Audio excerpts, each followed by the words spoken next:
Market sell-off around the world as Donald Trump announces harsher than expected tariffs, including over 50% on China. Beijing promises countermeasures, while the EU says it will retaliate if negotiations to lift the tariffs fail.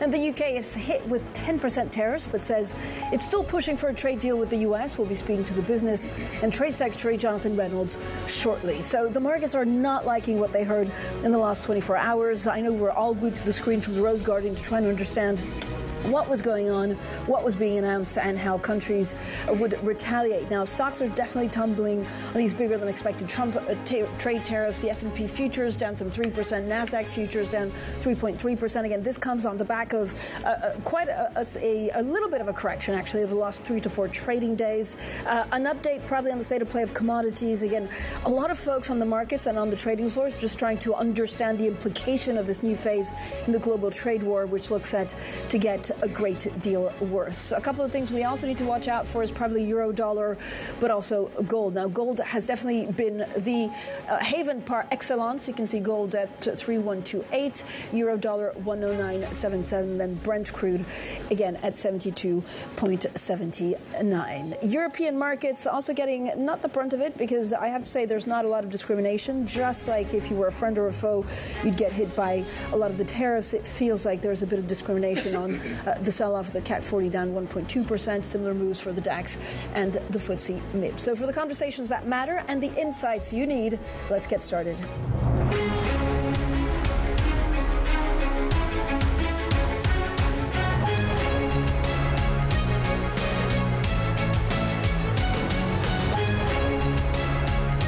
Newsmakers and market movers. This is The Pulse with Francine Lacqua. Good morning, everyone, and welcome to The Pulse. I'm Francine Lacqua here in London. Now, Donald Trump's so-called reciprocal tariffs are triggering a global market sell-off. The president announcing the U.S. will apply a minimum of 10% tariff on all trading partners and additional duties on around 60 nations. China, 67%. That's tariffs charged to the USA. So we're going to be charging a discounted reciprocal tariff of 34%. European Union, they're very tough. We're going to charge them 20%. Taiwan, we're going to charge them 32%. Japan, we're charging them 24%. With us now, Vinjamuri, who leads Bloomberg's trade coverage, Rachel Evans, our managing editor for FX and Rates, and Leslie Vinjamuri, director of the U.S. and the Americas program at Chatham House. So we have good team coverage. Thank you all for joining us. Brendan, I mean, at parts, it actually felt a little bit like it was the Price is Right. But is this a negotiating tactic, or is this it? Is he just trying to get manufacturing back, and this is as good as it gets? There might be some room for negotiation here further down the road, but this is Donald Trump's.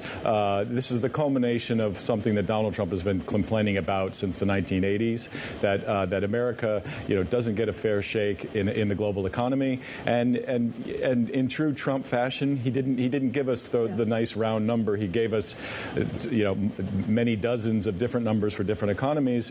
We're 12 hours later, and we're still trying to parse through what exactly it means and for the global economy. Yeah, so we'll talk about markets in a second, but again, yesterday you said, what China, what China, what China? I mean, China has a really raw deal here. Yeah, 54%. So we've gone in the past 2.5 months from, Trump putting, there being no tariff on China to 54%. So, and not only that, but the countries in South Asia where, where Chinese companies had set up to get around the first round of Trump tariffs in his first term, they're getting hit very, very, very hard too. So the Trump administration is trying to sort of block that end run that Chinese exporters tried to make around the original tariffs. Now, the concern for the markets is that this also, let's go to Scott Bessent, who Anne-Marie Horgan spoke to yesterday, because he says, look, everyone cool off, don't retaliate yet. This is as bad as it could get. But let's listen to him. I would advise none of the countries to panic. I wouldn't try to retaliate, because as long as you don't retaliate, this is the high end of the number. And I think the market could have certainty that this is the number barring retaliation. So this morning we heard from Germany warning of a clear and decisive response if no compromise is reached. And we heard also from France saying that the EU may retaliate against trade measures as soon as the end of April. Rachel, this is the problem, is that the markets don't really know what they're looking at. So there's a sell-off today around 3%, but could it actually get a lot worse? Yes, in a word. I think that's exactly it. And I think, to Brendan's point, the market is still behaving as though this is kind of the beginning of a negotiation. And I think that, yes, there may be some deals carved out. We may see some of these being pulled back a little bit with much fanfare and talks of victory and concessions. But this is kind of the base for things going forward. And I think the market is still a little bit optimistic about the scope of those negotiations. So, yes, we're seeing a sell-off today. There was a sense that things could have been sort of less severe, and that really kind of turned through the course of that press conference in the Rose Garden from, oh, OK, 10% base, that sounds all right, to, oh, actually, that's just the beginning. There's a lot more on top of that. So we're seeing kind of the reaction to that in markets. But as over the next few weeks and months it becomes clearer to what degree there are, as you said, retaliatory efforts, to what degree there are deals to be made or not, then I think the market is going to gradually start to price that in, particularly as it starts coming through to the data and we really see the impact of this. So that will, I imagine, change actually everything for bonds, given what the Fed will or won't do. Yeah, and I think, there's a really interesting question now for markets about whether you think about the hit this will have to growth or whether you think about the potential spur of this to inflation. And it's interesting when you look at kind of the divergence in reaction between Europe, for example, and the US. It seems like there is a very kind of clear sort of concern about growth in Europe. We're seeing more rate cuts being priced in for the ECB, an expectation that they will have to come in to support growth. On the US side, that is still the case, but it's a slightly smaller reaction because the Fed is going to be stuck in this position whereby they need to boost growth, but they also need to make sure that inflation doesn't take off. So, Leslie, this is 100% a new phase in this new global economy. What surprised me was that whether you were a friend or a foe, it didn't really make a difference. It was almost like they were looking at the numbers and they want to get their money's worth. That's right. This is a radical shift from how America behaved for more than 7 decades, even with all the exceptions that we know of. It is Donald Trump saying, with a very serious team around him, he has planned this out, plotted it out. It is not the normal, sort of fly by the seat of one's pants. It is very systematic, saying that non-tariff barriers, tariffs that you've levied, we are factoring that in and we are calling you to account adversaries, allies. And I think what the Trump administration is missing and what it's hitting, it's missing what America has benefited from when it comes to its allies, the ability to put bases across the world. That sort of ability to amplify its power by having alliances is really fundamental, and opening America's market has underpinned those security relationships. What it's hitting is that there is there's a high level of support for the line, for what he is saying, not only amongst his base, but amongst the non-economists, of which there are many in the United States of America. When he says America's been taken advantage of, when he says China's doing better, when he said our market's being flooded, there are a lot of people that right now support him. How are they going to react when suddenly cars are 25% more expensive and any number of goods are more expensive? That is the political calculation. Yeah. I do not see how this president navigates that, and that's why I'm not persuaded that there isn't room for negotiation. But, Leslie, it's also really interesting, like if you're the European Union, we know they're looking at a package of retaliatory measures. I don't know whether they give it 2-3 weeks to see how it goes, but will each country retaliate back? Because then it can get really, really ugly. I mean, we could talk like tariffs at 67% if this is to and fro in the next couple of months. Yeah, I think that the trick now is to recognize that we're in a different moment. Yeah. We're no longer in a world where it's you give me this, I give you that. It's more of a long-term play. I think there probably is some room for negotiation, but sort of mass retaliation just strikes me as very likely to escalate and to lead to very damaging effects for people around. It's the people who are going to pay the price, as we know. Bernd, what's the killer question that you want answered now? I know I really enjoyed your quick take, trying to explain why he's doing this now and when he'll get out of it. But if there's one thing that you want answered now, which one is it? Well, I'll give you two. One is, why is Russia not on the list and Israel is? Explain that one, the geopolitics of that. But also, how does this drive the ultimate goal that the Trump administration would want, and that's a deal with China or some sort of way to rebalance that relationship. If you go after Canada, Mexico, the European Union, the UK, you as Leslie was saying, you undermine find those alliances where you could find common ground to combat the overcapacity problems that all these countries face with China. Rachel, are we pretty much not immune to China, but does that inflation, is there a second round effect of what basically the 50% tariff on China that comes back to hurt the U.S.? Yeah, I mean, potentially, yeah. I mean, I think that's going to be something that the market's going to be watching for, is exactly how this ripples through. I mean, like, trade links are very complex, right? I mean, it's tricky to kind of plot this out. And if you're an analyst or an investor now, you've just been faced with all of this different maths to play with, all of these different tariffs, which you need to now project onto kind of the imports and exports from various places, figure out how that impacts GDP, figure out how that impacts inflation. Yeah, there's a potential for this to have a lot of different effects that we just don't really know about yet. So I think there's going to be, there's always a lot of attention paid in markets to all these different data points. But as these tariffs come in very, very quickly, over the next couple of months, people are going to be starting to look for those signs. And we're going to read a lot of headlines about whether this is a sign of tariffs passing through into the data, how much worse could it get. And I think, to Leslie's point about whether there's room for negotiation or not, some of this may actually come down to what that data starts to show and the degree to which the market keeps reacting. Because if we take the point that Brendan was making, that this is an ideological kind of sort of case, that they want kind of tariffs there for sort of ideological reasons, that suggests less room for negotiation. But to Leslie's point, if things start to get really bad and we see this kind of coming through, then maybe that's the sort of thing that starts to move the administration. Okay, very quickly to the both of you, because we're just about to speak to Jonathan Reynolds, the UK business secretary. I mean, could the UK benefit in this? I mean, 10% tariffs, they seem to have been getting off quite lightly. The UK is playing its cards very, very well. That's been the case throughout. It is going to put it in a slightly more difficult position with Europe, but nonetheless, it's been wise. I do think that obviously, we're going to hear that there's more movement towards a US-UK trade deal. But the other thing that's key here is that Donald Trump also has wins that he wants to be able to deliver on the geopolitical side, whether it's Russia, Ukraine, whether it's in the Middle East. I think the UK is also important in that space, clearly. And so there are going to be questions when it comes to Russia. Why is Russia not there? Because he wants a deal still.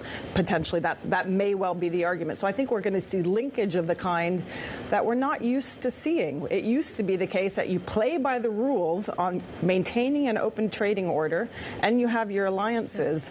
But now I think there is going to be, what can you do for us on the security side? What can we get from you on the trade side? And there will be connections made. Okay, thank you so much, all of you, for joining us. Of course, we talked about the UK, Leslie Vinjamuri, Brendan Murray, and Rachel Evans. We talked about the UK because we're delighted to be joined by the UK Business and Trade Secretary Jonathan Reynolds. Secretary Reynolds, thank you so much for joining us. Now, it does appear that the UK, at first brush, got off quite lightly. 10% tariff from Donald Trump, half the rate coming on EU goods, but that's also equal level of cost that the US says we apply to their exports. Where's Britain's discount? Well, first of all, you're right to say we're in a more favourable category than some countries, but of course we're disappointed still this morning. We don't think there is an argument for these tariffs to be imposed on UK goods entering the US. We think we already have a very strong and fair, balanced trading relationship, mutually beneficial. None of the big deficit in goods on the US side that the President is particularly animated about. So obviously, we're pleased with the favourable side of the basket of countries that we are in, but we will continue our work on a trade deal to remove the need for these tariffs and actually to deepen the existing relationship that we have, and that will remain the focus of our work here in the UK. Do you believe the 10% tariffs will ever come off?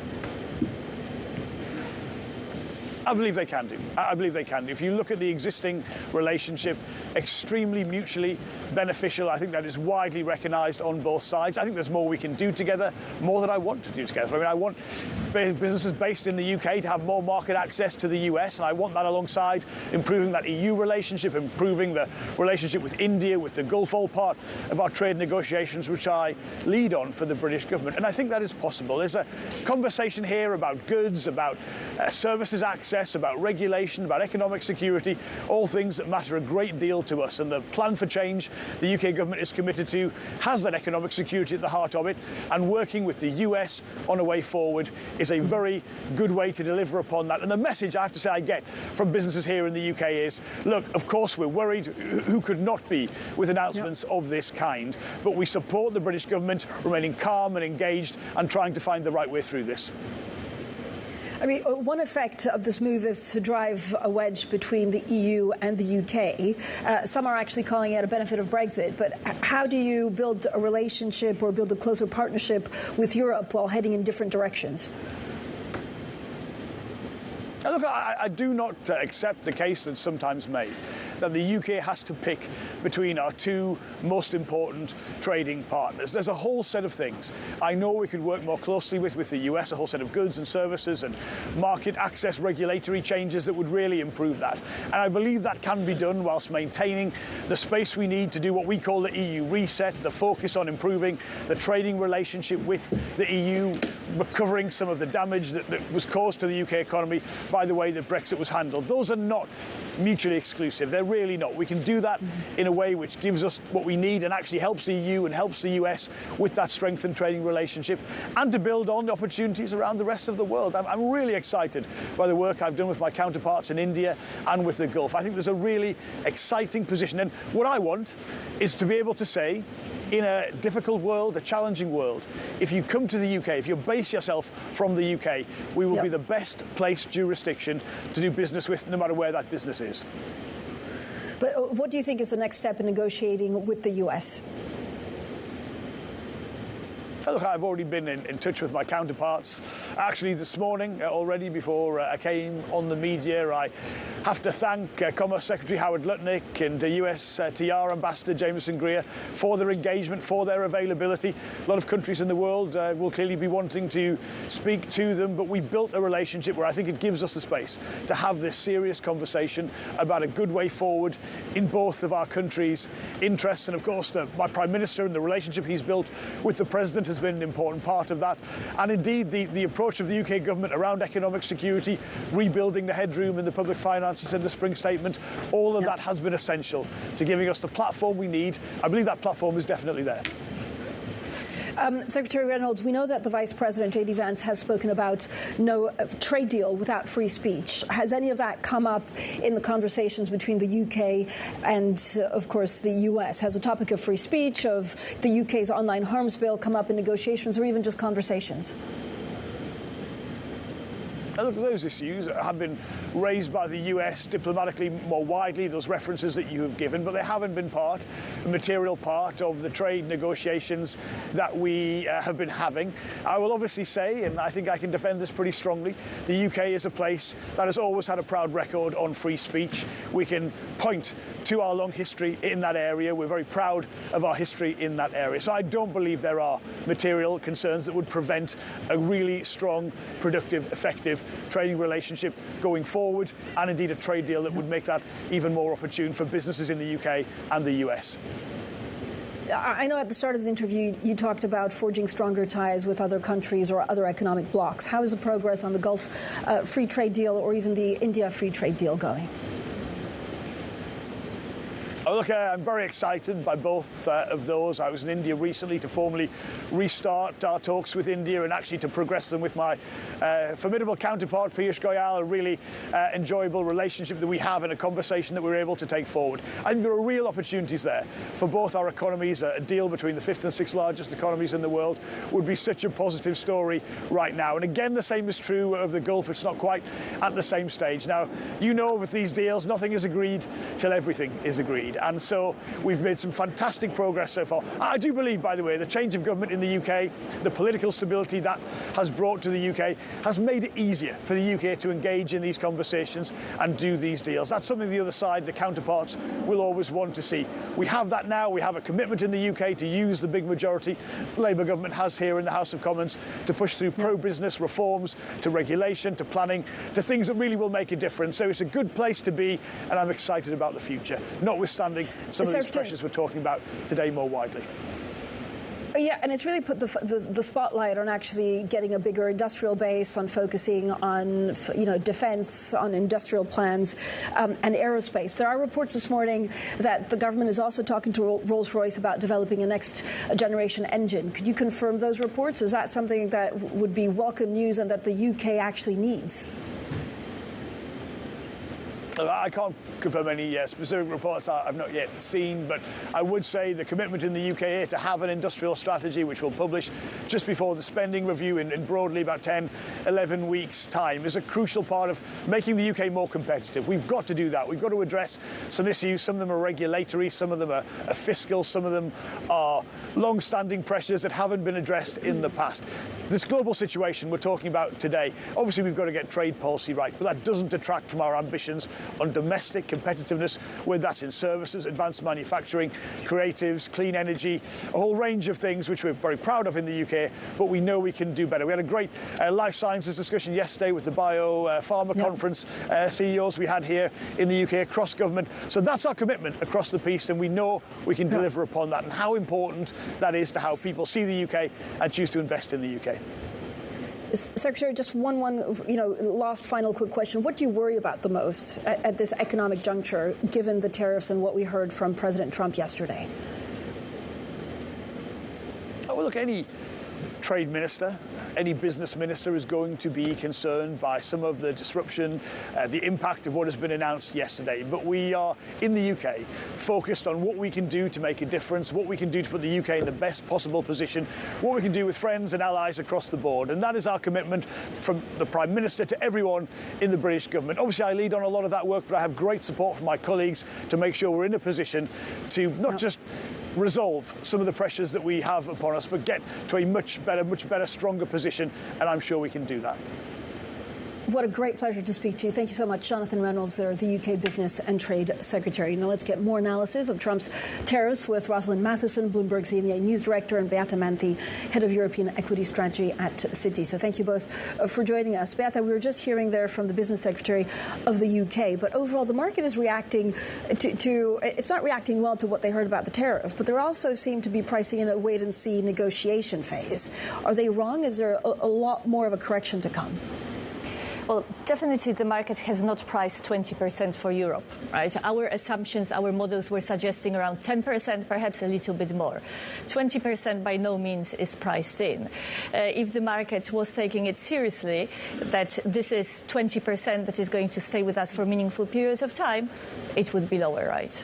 So what's your main takeaway from yesterday in terms of equities in Europe? Because again, there's a lot going on in what we'll see in tariffs, but the market reaction seems, it seems a bit off.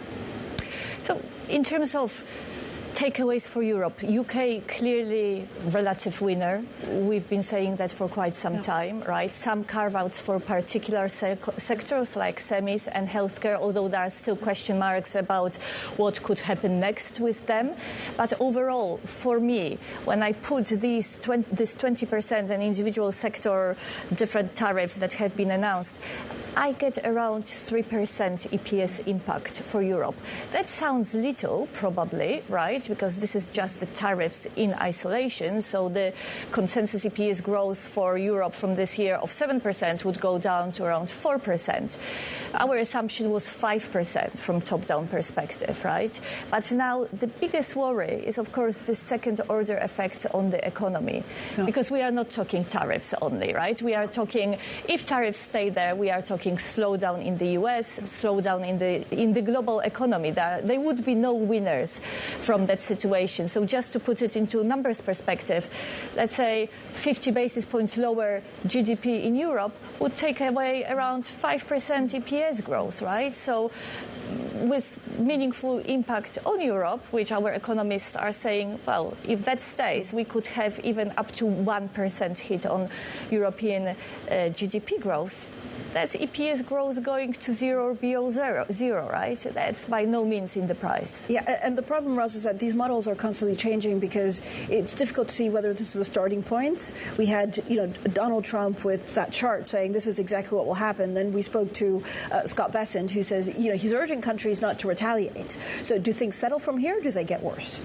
Well, you can see the reaction across the board. Some countries are saying they're not even going to retaliate at all. Others saying, obviously, this is bad. But no one's rushing to respond, even the EU. I mean, there are those, the comments from a French official, possibly a throwaway line, saying it might be that the EU comes in an asymmetric way, which is with a digital tax on big US tech companies, which would be significant if true. But it does seem that they're waiting in the water a little bit to see how this washes out. And again, the sense is, from what we've seen so far, in only what's really been a bit over 2 months of this administration, but does feel like a long time, is that everything is a jumping off point for negotiations with Donald Trump. And it does seem as though he's giving leeway here. His press secretary yesterday saying he loves taking a phone call. He loves negotiating. So, come and give us what you got. Roz, my biggest surprise is that, the tariffs were bigger than expected, that there's a big sell-off, and he's looking through any kind of market reaction, and he's willing to put the economy at risk. Well, yeah, but again, he started big so he can whittle that down, potentially. If you started too small, you don't give yourself a lot of wiggle room to negotiate, because it's clear he does want to show the US people that he's delivering on what he said he would, which is, tariffing other countries. It's now a verb, by the way, tariffing people, and that he's going to make good on that. The impact on the US is a different question, because what he says is going to be the impact is probably different from what economists are saying could be the impact. I mean, there's the impact on growth and inflation, but there's the broad impact just on sentiment. If you're a US consumer or a US company, you can see that already, deferring decisions around hiring. So even if some of these tariffs do get walked back, there has been a sentiment impact in the meantime, and that does flow through. Yeah, and Beata, you've always been great at basically breaking down, the sectors. I know you like luxury stocks for a long time because Europe was doing it very well. If you look at these tariffs, they could really be hit. So do you have to reimagine, sector by sector, the implications in Europe? Also, China, because a lot is still being sold to China, so there are second-round effects. Absolutely, lots of moving parts. And yes, we've been overweight luxury until the beginning of February. We downgraded, worrying about the tariff risks and uncertainty in the market, adding a bit of defensive tilt as well to our strategy in the short term. Luxury goods is an interesting one because it has meaningful exposure to the US, and of course everything gets produced here. So in theory, big at risk. However, from its recent peak, it's down 15%. Our analysts actually say that the market is pricing in around 10% of the EPS already. So this is already ongoing. Beata, thank you so much. We'll break down further sectors. Ross Matheson, thank you. And Citi's Beata Manthey stays with us. We'll talk a lot more about the tariffs and what it means for earnings per share. This is Bloomberg.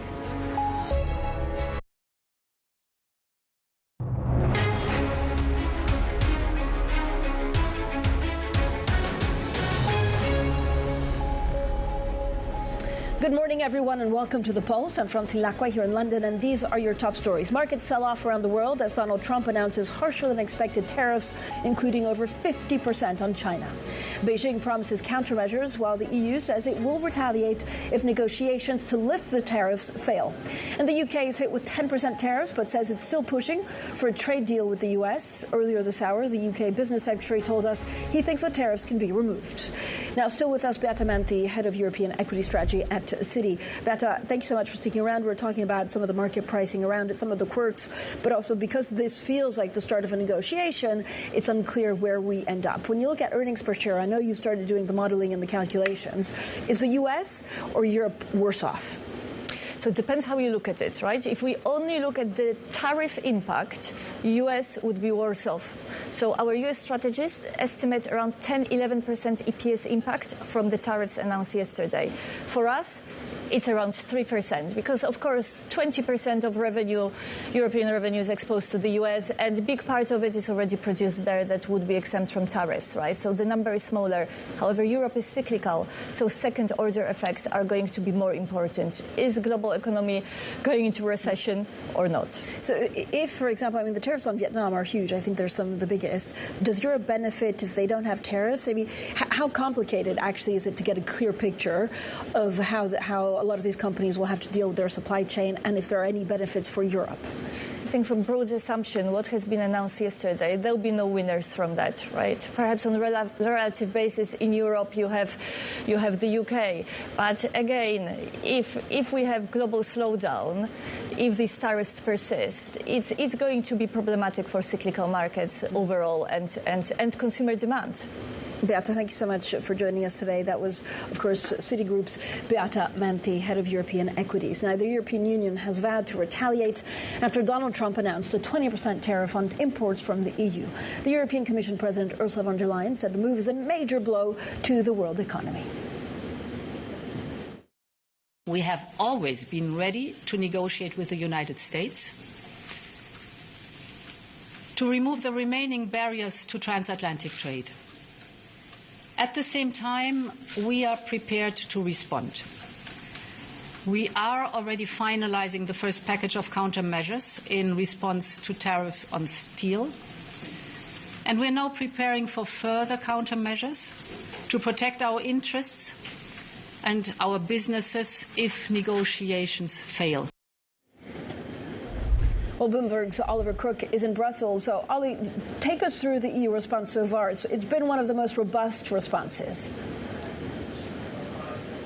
Yeah, Francine, I think the key line there from Ursula von der Leyen is if negotiations fail. The EU does not want to impose countermeasures. They are preparing them. We've known that they're going to prepare to respond very sort of powerfully to some of these trade impositions that the United States has put forward. That being said, that is not their base case. That is not what they would like. What we found that is interesting is that we should just remind people that 20% level for that's been imposed on the EU by Donald Trump, that is on the higher end of the range of what they were anticipating here out of the EU. They were expecting between 10 and 25%. They got 20%. Now what becomes interesting, Francine, is basically finding a way, a path to lower those tariffs by the sort of 10 percentage points that they could go down to hit that sort of minimum tariff level of 10%. Because when you look at the actual tariff levels between the EU and the United States before yesterday, there was only about a 0.5 percentage difference between the two of them. So what the EU now needs to do is to go to the Trump administration with non-tariff measures, these so-called non-monetary trade barriers that the Trump administration has been talking about for the last few days, and try to find a way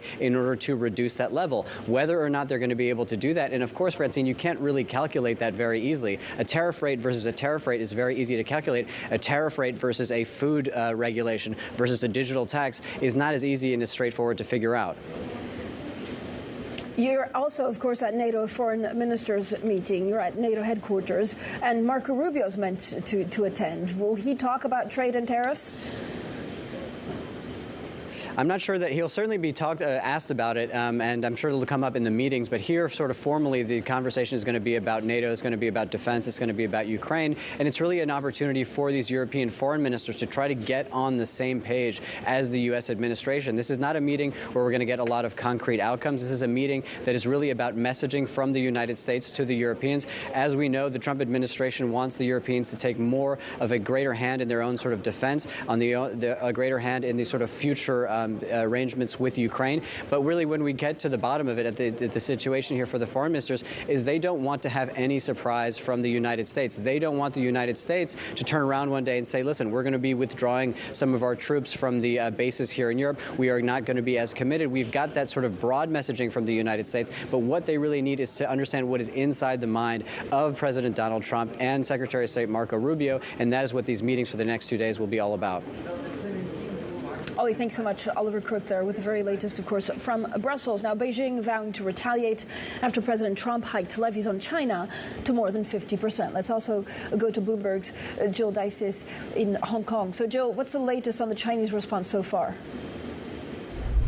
Well, so far, Francine, we've heard from the China's Foreign Ministry of Affairs looking at, just they plan on having a response. They do vow these countermeasures. We don't know exactly what those are going to look like. But as we've been discussing, Francine, I mean, China was really hit with some of the highest tariff rates that we're really seeing in this package here. We've had some economists calculate that if you take what was just announced by Trump in combination with everything else that's been announced in China so far, you're looking at tariff rates of as high as 65–70% on Chinese goods. So I think, what you probably want to look for in a China response is something that's actually more likely to come either this weekend, at that April 5th deadline, or on April 9th when those additional tariffs go into effect. What we've seen in the past from China is that they like to wait until the tariffs actually go into effect, and then they announce countermeasures. We've seen in the past them hit things like, U.S. agricultural products with their own countermeasures. We've seen them launch probes into different types of American companies, particularly technology companies. So I'm sure there's some calculations here that China is considering at this point. We're still, though, again, waiting to see what that more decisive action is ultimately going to be. Mm-hmm. Jill, how big a boost could this be to President Xi on the global stage?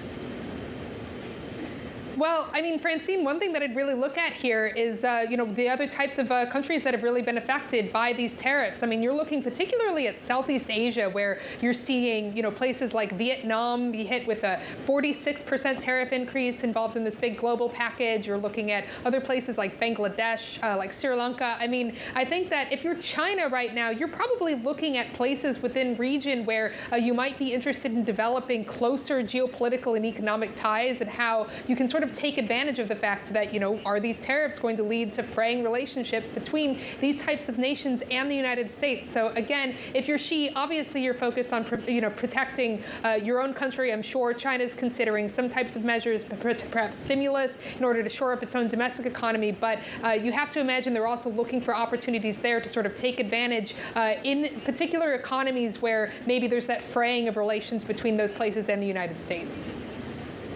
Jill, thank you so much. Jill Deesis there in Hong Kong with the very latest on China. Now, President Donald Trump slapped India with some of the highest tariff rates imposed on any major U.S. trading partner, imposing a 26% tariff on imports from India. Now, Indian telecoms giant Tata Communications says they're still examining the impact of the tariffs, but the company has huge exposure to the U.S. Well, I'm delighted today to be joined by the Chief Executive Officer of Tata Communications. He's Amur Lakshminarayanan. Thank you so much, Amur, for joining us.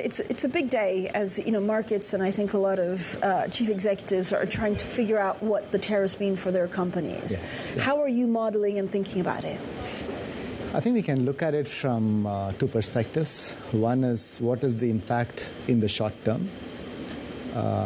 Short term is pretty uncertain, to say the least. We, as a global communication provider, we move data around the world, and we have investments in the U.S. We just acquired 2 large companies in the U.S. Last year. But our customers are going to face a much bigger impact as a result of that. Every segment that we talk to is going to have an impact. So in the short term, the customers are going to be more cautious, thinking about how to save costs, where to invest and how much of capex and all of that. For me, the more interesting thing is about the long term. We just had, as a result of geopolitical issues, people think about the supply chain, and the whole supply chain was restructured, and China plus one became a famous topic for everyone to think about. This is going to influence a lot bigger movement on what the long term holds for businesses, and where should they invest and how much they should invest. But that you mean geopolitically, so that allies, because what surprised me the most is that whether you're a friend or a foe, frankly, of the U.S. or of Donald Trump specifically, it made no difference yesterday. Made no difference, yes, it's hard to speculate. Nobody expected this. We all thought that it was going to be more selective, but this seems to be across the board carpet bombing. So I guess people would still want to strike deals bilaterally. I think certainly India was hoping that the focus would be more on the trade deficit and find ways and means to bridge the deficit and be a home. I guess most countries would work along those lines. As I said, short term is going to be very, very uncertain. I think the good thing about the long term is, in our business, for example, when we are going to customers to talk about, your network needs to be transformed because you are with old technology and old architecture.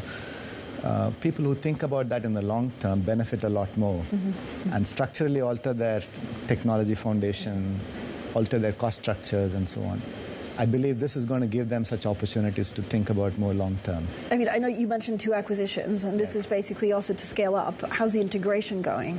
Great. Actually, the acquisition of Switch, which is in the media side of the business, we carry all major sporting events, right from Formula 1 to NFL in the US and others.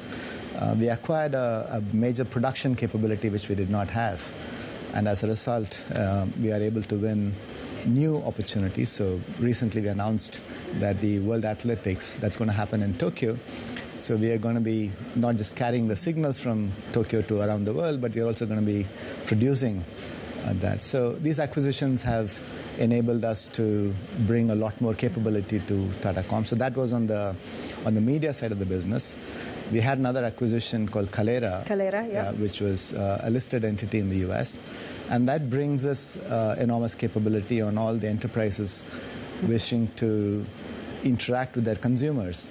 Yeah. And the hypothesis there was, these interactions are very fragmented in SMS, voice, and we are building a software that converges all of these and makes the interactions more intelligent with AI.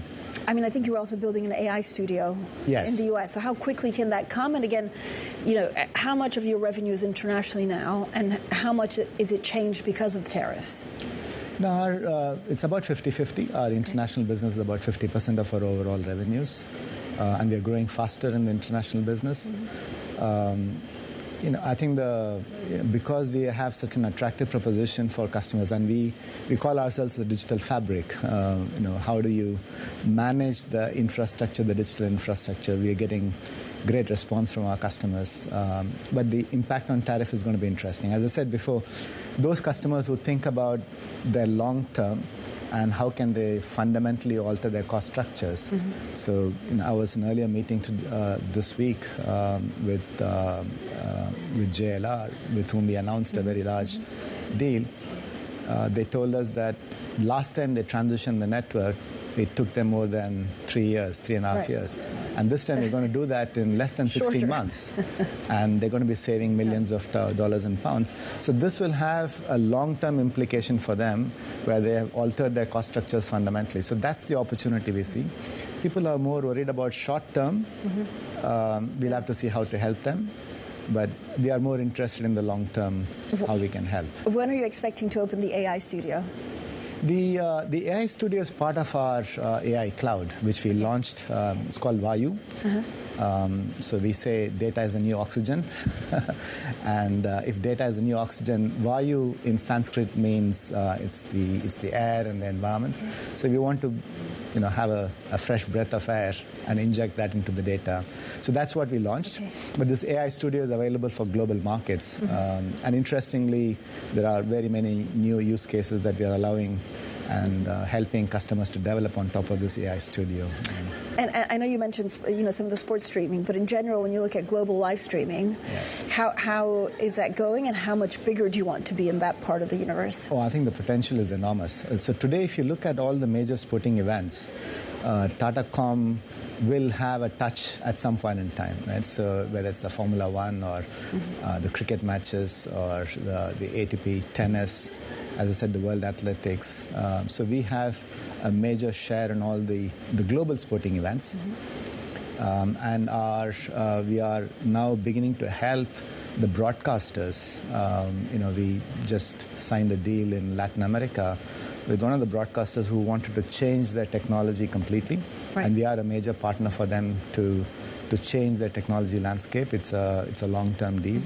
So we are very bullish about helping broadcasters, the federations of sporting events, and we are trying to move into the gaming world where, again, technology is going to be crucial for them to do this. What's been the biggest surprise? I mean, I was going to ask you actually how many more deals are you expecting to sign like this, but what's been your biggest surprise in terms of, a sport or an event that's really kicked off and given you lots of revenue? All of the names that I said, the Formula 1, the Formula E, MotoGP, all of these. Massive revival. We've been partners for them for more than 10 years. And it's just not us delivering every match, every race, without a black screen, a technology that performs, a team that works closely with these federations to deliver a compelling and immersive experience for customers. But we also help them to transform fundamentally. So if you look at Formula One, they used to send 2 Boeing full of equipment and people to every race. And today we have been able to shift all of that to what is called as remote production. So they bring all the 23, 24 races happening around the world. We carry all the signals back to London. It happens here. And then we take it to all the broadcasters around the world for millions of viewers to view it. And so it's a big transformation, helping them to reduce cost and significant reductions in carbon emissions for them as well. So it's a huge major shift, and we're very happy to be part of this transformation journey with our customers. Yeah. What a journey. Thank you so much for joining us. That was, of course, the Chief Executive Officer of Tata Communications, Amur Lakshminarayanan. Now, coming up, we discuss the tariffs fallout with the chair of the EU Parliament's International Trade Committee. I couldn't think of a better interview to talk about trade than with him. This is Bloomberg.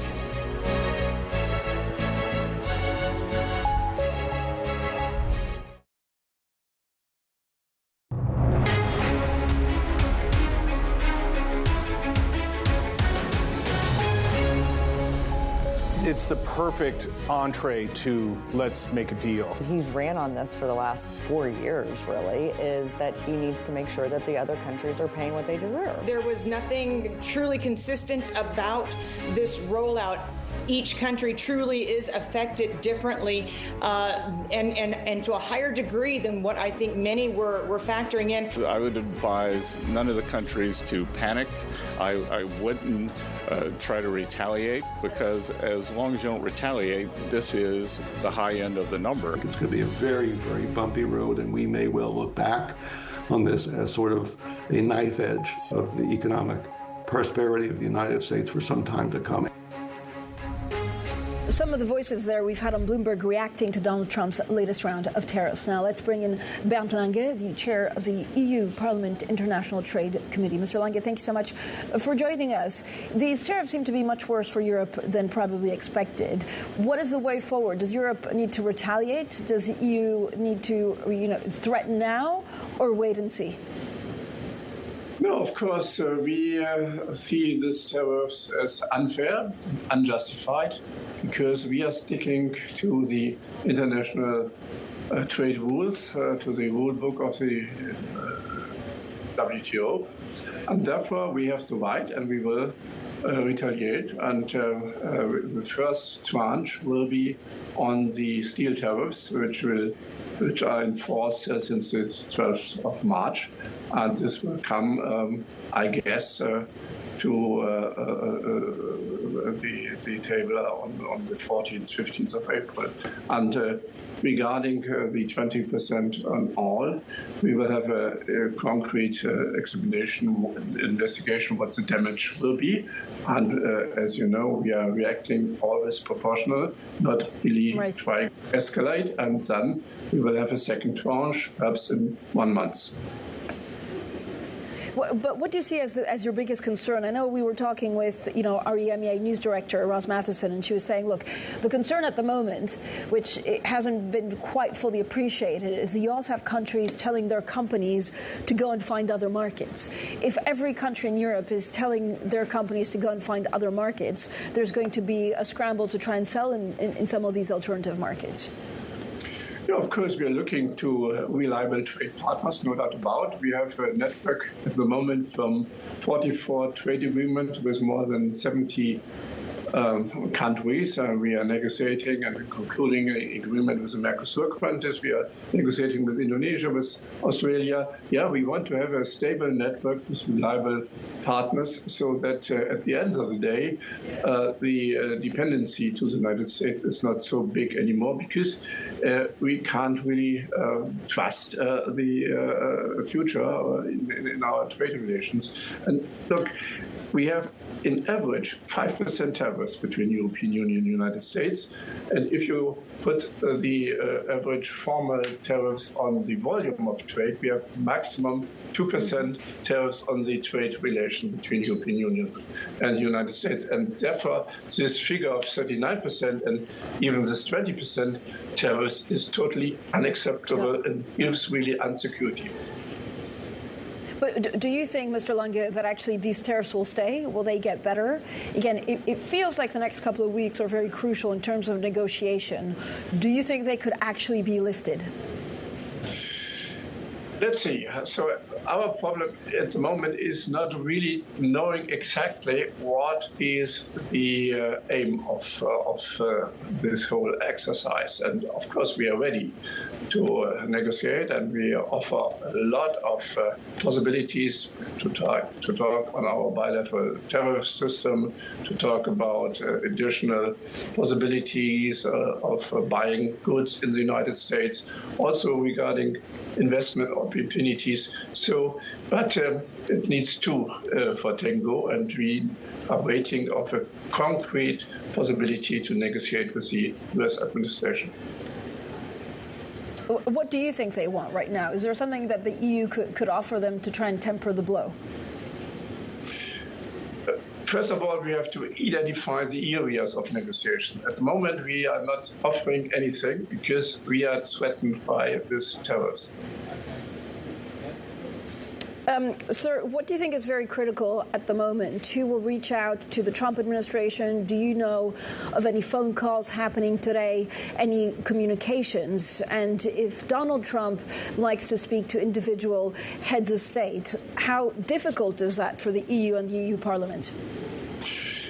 It's totally clear that trade policy is in EU-only competence, and the responsible body for dealing with trade issues is the European Commission, and we are really backing in a good cooperation as European Parliament with the European Commission and in dialogue with the member states. That's for sure. And at the moment, I feel also really united Europe, because we have 450 million people. We have a really big developed GDP, and even US companies are earning a lot of money inside the European Union, and therefore our negotiation position is quite strong and united. Mr. Lange, I mean, there's talk a lot about going after tech giants in the US. Do you think that would be counterproductive? Pardon?